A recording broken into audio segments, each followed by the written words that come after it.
Hi guys, welcome to this short video about the comparison between the whole and the peeled extreme beef tenderloin.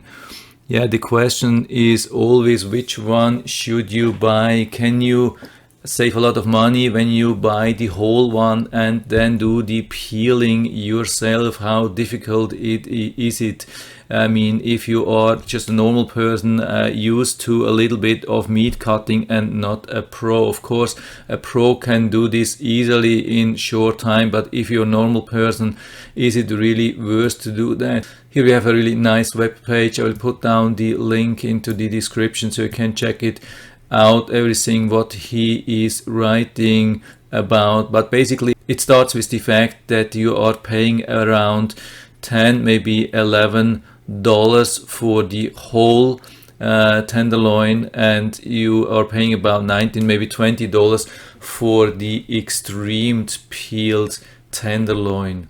So it is almost a double price, but the question is how much work will you have to invest and how much of the really nice meat will be left at the end. Is it possible to really save? Here you can see a little bit of details, a little bit of cutting, but not so much. I'm going to show you now my own pictures, which are a little bit nasty. If you're not a really meat lover, you probably shouldn't watch this. So here is where we started. We went to Publix and bought this thing. I mean, more than 5 pounds for around $12. So Publix is usually a little bit more expensive than Costco, of course, but they still have really nice meat at a really decent price. So I really like the Publix, but it's a lot. And yeah, the question is, yeah, how will it look inside? I mean, when we compare this tenderloin to a similar piece of meat from pork, sometimes we can just cut off a little bit of fat outside,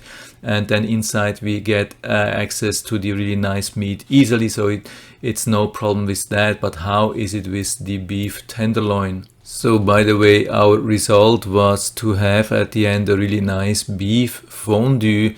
And this is what we got, of course, but only after a lot of work. I mean, my wife is really experienced about meat cutting. She's not a professional butcher, but she does these things since many years. She has done a lot, and she's really experienced.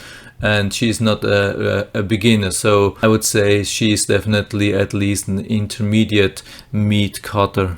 Yeah, and this is when you take it out of the packaging, really nasty stuff, not looking really tempting, and yeah, really crazy stuff what you can expect. Different layer, I mean, a lot of different layers of grease and fat and connective tissues which you will have to remove. Not a really easy job. Maybe it was not the easiest piece which we got.